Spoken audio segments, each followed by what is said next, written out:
السلام عليكم. النهارده هشرح لكم فيديو بكل تفاصيله الابيليتيز بالرونز بالايتمز بنقاط ضعفه بكل حاجه بتركاته. نبدا اول حاجه بالباسيف. هو الباسيف بتاعه ان انت لما بتموت حد قدامك ايا كان مين تشامبيون بتاخد السول بتاعه لمده 10 ثواني. العشر ثواني دول انت تقدر تستخدم اي ابيليتيز بتاعته اللي هو الكيو والدبليو والاي، ما بتستخدمش الار. الار بتستخدم الار بتاعتك انت، وهنشرحها بعدين لان فيها تفاصيل كده مهمه. تيجي لتاني حاجة اللي هي الكيو دي هو ده رينجها، بتضرب أي حد في الرينج ده بتعمل عليه علامة. ده بس في الكيو. العلامة دي بتطلع لما بتعمل كيو أو دبليو أو ار. لازمة ايه العلامة دي؟ إن انت بعد ما بتضربها تضرب كيو، تيجي تضرب اوتو اتاك، بتضرب باتنين اوتو اتاك مش واحدة بس. اللي هو بيضرب وهو رايح وهو راجع. فده بيشغل معاك بس في أي ايتم زي كراكن سلاير والحاجات دي. فالكيو تستخدمها، بعدها تستخدم اوتو اتاك بتطلع بدمج عالي. الدبليو نفس النظام تستخدمها. الدبليو بتعمل ستان. الستان ده بيقعد من ربع ثانية لثانية وربع. امتى بيستان؟ ثانية وربع لما بتحملها للآخر. لما باجي اعمل دبليو هتشوفوا فيه شريط هنا بيحمل. بصوا، شايفين الشريط ده؟ هو ده. طالما اتحمل للآخر يبقى ده أكتر حاجة هتستنى للإنمي، هو ثانية وربع. فده بيفرق جدا بين الربع ثانية والثانية وربع عشان محدش يستهتر يعني. فانت لو حد مستنى قدامك ثانية وربع وانت في فيجو هتقدر تهينه في الثانية وربع دول، لكن ربع ثانية مش هيأثر لأن هيتفك بعدها على طول. بنيجي للإي، وهي إن أنت بترمي ضباب كده. ده بيديك موف سبيد طول ما أنت ماشي فيها، وكمان بتبقى مختفي ومعاك أتاك سبيد، يعني كل حاجة فيها. أنا دلوقتي ضربت إيه حوالين الحيطة هتلف الحيطة كلها. طول ما أنت ماشي أنت معاك موف سبيد وكمان معاك أتاك سبيد ومختفي، محدش بيشوفك غير اللي يخش معاك الدايرة دي اللي هي حواليك دي. ده الاي. اما الار بتعمل داش في الرينج اللي انتوا شايفينه ده. بختار تنزل في مكان معين على الشامبيون اللي انت عايزه، او ممكن تهرب بيها من ورا الحيطه او من اي مكان. الار وانت بتضربها في حاجه مهمه قوي، ان هي بتخليك انستابل. يعني مثلا لو زوي مثلا عامله عليك الاي. الاي قبل ما بتخلص بتعمل لك سليب. في اللحظه اللي انت بتعمل لك فيها سليب لو دوست ار انت بتكمل من غير سليب. وده طبعا انا منزل فيديوهات لفيجو وانا بعمل الحركات دي. نفس النظام ارليليا، اي ستان اي حاجه. وكمان فيها حاجه تانية، ان هي لو في مثلا كذا تارجت حوالين بعض كده، انت عايز تتارجت واحد بس. فانا عايز اضرب في التارجت اللي هنا ده، لما بتدوس ار عليه بتزق اللي حواليه، يعني بتزق التاني في مكان تاني. فانت حاول تظبط الار بتاعتك على اللي انت عايز تضرب فيه، لان انا مثلا لو عايز اضرب في حد وضربت في اللي جنبه، يعني انا مثلا عايز اضرب في ده وضربت ار هنا، انا هزق اللي انا عايز اضربه ده، فهضطر ان انا امشيله، وهيكون اللي قريب مني اللي انا مش عايز اضربه فهو هيدمجني.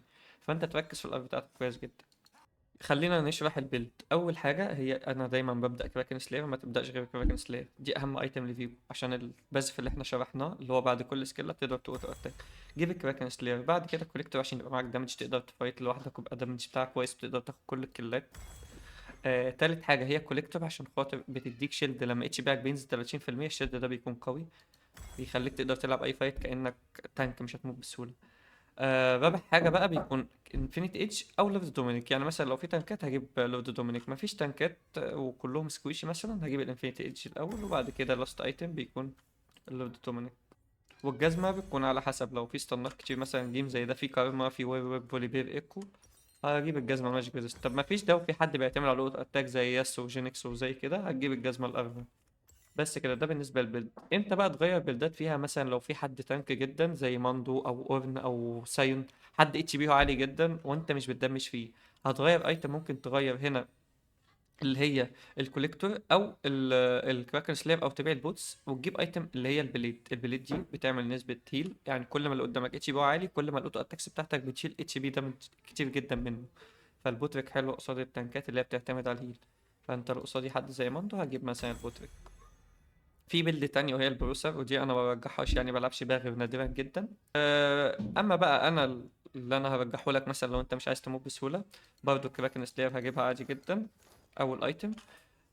لو انت مثلا في قصادك اسيسنس زي كازكس زي ايفلين ايكو، اي حد بيوان شوتك او بيخليك تموت بسهوله، وانت لو عشت هتقدر تموته بس انت بتموت بسهوله، فهتجيب تاني ايتم على طول بعد كراكن سلاير الديستانس.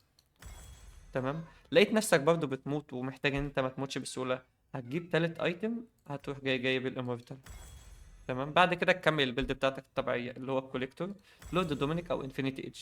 فانا دلوقتي هجيب مثلا لورد دومينيك او انفينيتي ايدج. لو مفيش تانكات مش هتحتاج اللورد دومينيك خالص، يعني مفيش حد معاه ارمور خلاص انت خليك في الانفينيتي ايدج عشان خاطر في اسيسنس.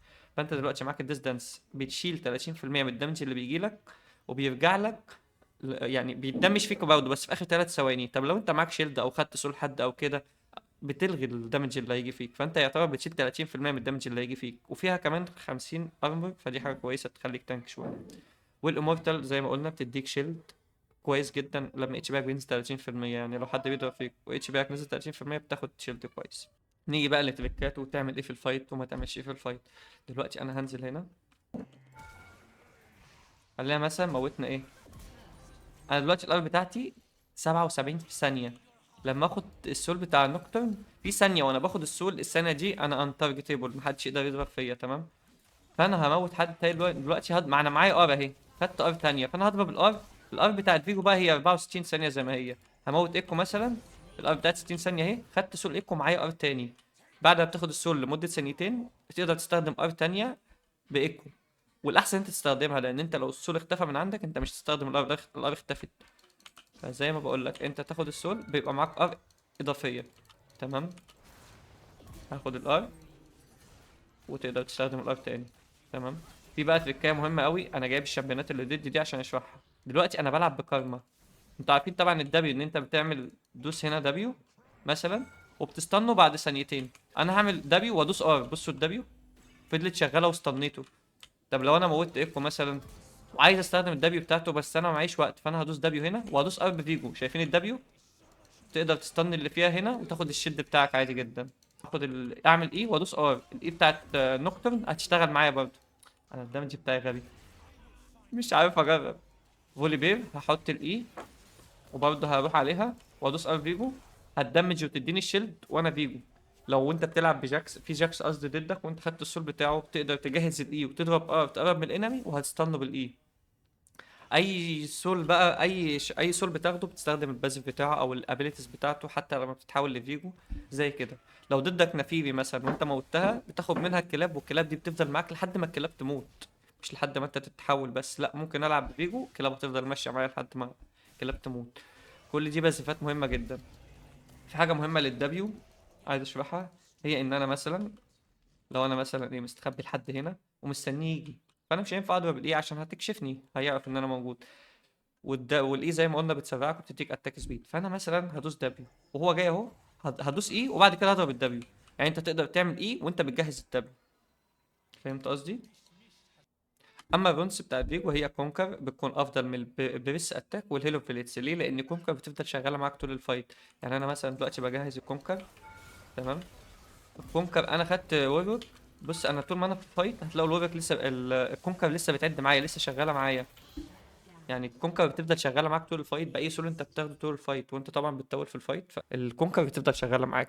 اما البريس اتاك ما بتعملش كده ولا الهيلو فيليتس، فالكونكر دايما افضل اختيار، ما تلعبش غير بالكونكر بفيجو. اهم حاجات تركز عليها في فيجو هي التيم فايت. ما تلعبش في فيجو وتفضل تفايت سولو غير لو انت واثق من نفسك 100% ان انت تقدر تموت اللي قدامك. يعني انا دلوقتي مثلا بلعب جنجل ضد الجنجل، لو الجنجل ده اقوى مني او انا مش واثق قوي انا مش محتاج ان انا فايته. فيجو ممكن يكون مش قوي جدا ضد معظم التشامبيونات. يعني فيجو خد كذا نيرف مخليه مش قوي جدا، بس اللي بيميزه هو السول اللي بياخده في وسط الفايت. يعني انت في الفايت بتكون مهم جدا حتى لو انت ضعيف في الجيم. فانت حاول يعني ما تفايتش وما تشخصنش الموضوع على حد لو انت فعلا عايز تكسب. يعني انا دلوقتي مثلا هاخد السول هقدر العب الفايت كويس. وكمان في حاجه ان انت لو بهايند ومعكش ايتمات كتير وقصادك حد متفايت زي فوليبير مثلا، فانت دلوقتي لما تاخد سول فوليبير انت هتلعب كانك فوليبير بزياده دامج. يعني مثلا لو فوليبير معاه مثلا 200 دامج انت يبقى معاك 250.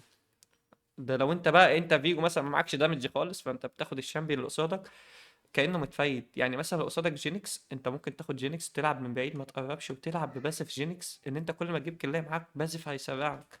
لان انت بتاخد السول بيقعد معاك 8 ثواني، ال 8 ثواني دول كتير ان انت تقدر تكسب فايت. فده حاجه كويسه جدا ان انت تلعب على التيم فايت ما تلعبش على السولو فايتس. يعني حاول تركز على الحوار ده هيفرق معاك كتير صدقني. وشكرا. ولو حابين اشرح لكم اي حد تاني ممكن تكتبوا لي في الكومنتات مين الشامبيون اللي عايزين نشرحه. كل يومين ان شاء الله هنزل لكم الشامبيون بكل تفاصيله بالايتمز بكل حاجه. والسلام عليكم.